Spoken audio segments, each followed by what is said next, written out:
Hello friends, welcome to how to learn English. Tenses हम complete कर चुके हैं। आजकल हम टेंसेस रिवाइज कर रहे हैं, तो ये लास्ट क्लास है टेंसेस रिवाइज करने की, क्योंकि इसके बाद फिर हम पैसिव स्टार्ट करेंगे। इसमें है कि find out errors if any. If any means यदि कोई है, maybe there is a sentence where there is no error, तो ये टेंसेस से रिलेटेड सेंटेंसेस हैं। मैं आपको पहले मीनिंग एक्सप्लेन कर देती हूँ, फिर आप वीडियो पॉज करके एरर्स ढूंढिएगा, उसके बाद I will explain you the errors. My brothers does not waste their money. Did the guests came on time. He will be not waiting for the bus. Have your sister iron, press करना, the clothes. Were you playing cricket for many hours. He will not delay, delay means लटका देना, देरी करना। He will not delay the meeting. Will she has completed her work by 10? By 10 means by 10 o'clock. The doctor is treating the patient for 6 days. Treat means इलाज करना. They had decorated the room before came the master. Master means Malik. They will have not closed the shop till 7 o'clock. The students have entered into the library. I does not expect anything from people. The children were not breaking the toys. Has they regretted? Regret means pachhtana. Our mistakes. I know you since childhood. I have this car for many years.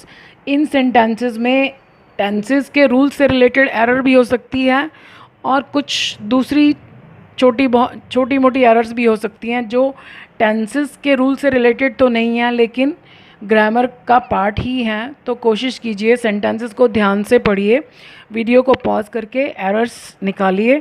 Video के and में मैं आपको इनके answers बताती हूँ। I hope कि आपने sentences कर लिए होंगे, एरर्स ढूंढ ली होंगी, तो मैं आपको आंसर्स बता रही हूँ। My brother does not waste their money. तो ये ब्रदर्स ज़्यादा हैं, तो ज़्यादा लोगों के लिए डज नहीं आता, डू नॉट आता है, तो ये मिस्टेक है फर्स्ट सेंटेंस में। Did the guests came on time. Did के साथ कभी भी सेकंड फॉर्म नहीं आती है। दो जगह हमें सेकंड फॉर्म लिखने की ज़रूरत ही नहीं, डिड से ही हमें पता चल गया कि ये पास्ट टेंस है। ही विल बी नॉट। अब हमारे पास दो हेल्पिंग वर्ब थे, विल बी, नॉट हमेशा पहले हेल्पिंग वर्ब के बाद आता है। ही will not be. Have your sister iron the clothes. हम अक्सर योर को देखकर धोखा खा जाते हैं, क्योंकि यू के साथ हैव आता है तो हमको लगता है कि योर के साथ भी हैव आना चाहिए। जब भी योर आता है तो योर हमारा सब्जेक्ट नहीं है, योर के बाद जो व्यक्ति वस्तु है वो हमारा सब्जेक्ट है। तो सिस्टर एक ही है, तो एक के लिए हैव नहीं आता, हैज़ आता है, तो हैज़ आना चाहिए।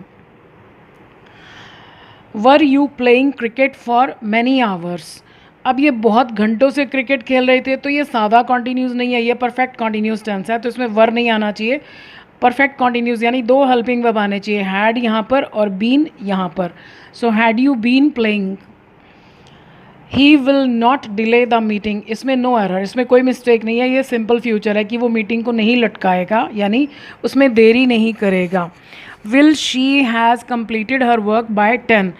अब वैसे तो शी के साथ हैज़ आता है, लेकिन विल शैल के साथ केवल हैव आता है। सब्जेक्ट यहाँ जो भी हो, विल शैल के साथ केवल हैव, तो ये होना चाहिए विल शी हैव, हैज़ नहीं आना चाहिए। The doctor is treating the patient for 6 days। 6 दिन से इलाज कर रहा है, तो इज़ एम आर वाला सेंटेंस नहीं है, ये सादा कॉन्टीन्यूस नहीं है, ये परफेक्ट कॉन्टीन्यूस है। The doctor has been treating आना चाहिए। They had decorated the room. वे कमरा सजा चुके थे, कब? बिफोर, क्या होने से पहले? मालिक के आने से पहले। अगर अकेला मालिक है, हम ये नहीं बता रहे किस चीज़ का मालिक, तो ऑनर नहीं लिखते, मास्टर लिखते हैं। अब ये सेंटेंस देखिए उल्टा लिखा हुआ है, पहले वर्ब लिखा हुआ है फिर सब्जेक्ट लिखा हुआ है, जबकि ये पहले आना चाहिए, before the master came. They will have not close the shop till 7 o'clock। फिर वही गलती हमने करी कि हमने विल हैव के बाद नॉट लगाया, जबकि नॉट कहाँ आना चाहिए? पहले हेल्पिंग वर्ब के बाद। Will not have. दूसरी मिस्टेक, फ्यूचर में हम टिल नहीं लगाते, टिल पास्ट में लगाते हैं, यहाँ बाय आना चाहिए, by 7। The students have entered into the library.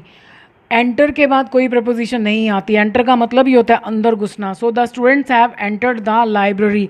लेकिन यदि आप किसी एग्रीमेंट की बात कर रहे हैं तो उसमें इनटू आता है। They have entered into an agreement. लेकिन अगर आप किसी फिजिकल जगह में घुस रहे हैं तो उसमें कोई प्रपोजिशन नहीं आती एंटर के बाद। I does not expect anything from people. I के साथ डज नॉट नहीं आता, डू नॉट आता है। So I don't expect anything from people. The childrens were not breaking the toys. Children already plural है, एक बच्चे को चाइल्ड बोलते हैं तो चिल्ड्रन के बाद एस नहीं आता, इसका आंसर है children. Has they regretted our mistakes. They के साथ हैज़ नहीं आना चाहिए, हैव। अब हमारे पास कोई सिचुएशन नहीं है, वरना किसी सिचुएशन में ये सेंटेंस ठीक भी हो सकता है कि गलतियां तो हमने करी लेकिन पछताव हो रहे हैं हमारी गलतियों के लिए।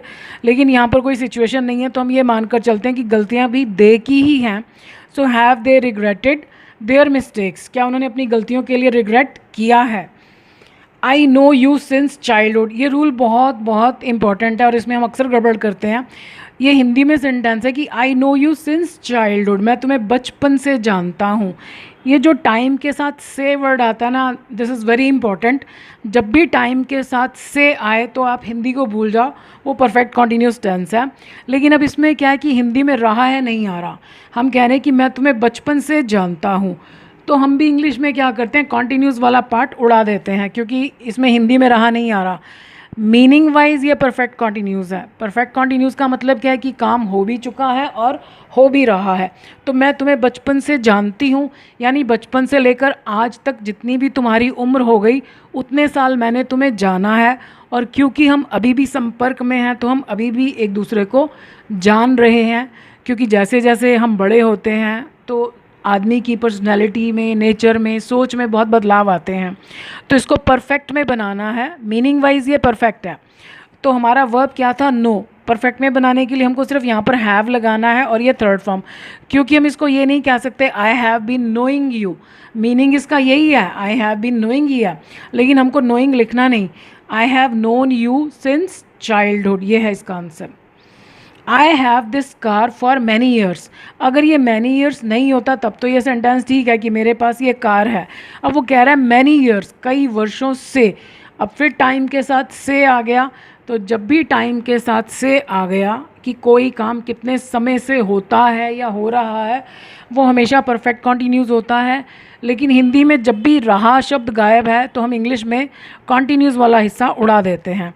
अब ये देखिए, सेंटेंस ऑलरेडी हमारे पास वर्ब है हैव, तो हमने इसको परफेक्ट में बनाने के लिए क्या करना है, जैसे हमने नो की थर्ड फॉर्म करी ऐसे ही हम अपने इस वर्ब की तो थर्ड फॉर्म करेंगे, लेकिन इससे पहले हम हैव लगाएंगे।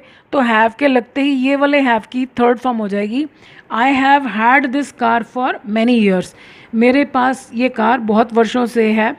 कुछ स्टूडेंट शायद पहली बार ही सुनते हैं हैव हैड तो उनको कुछ अजीब सा लगता है, उनको लगता है कि ऐसा कोई रूल है भी इंग्लिश में। हाँ बिल्कुल है।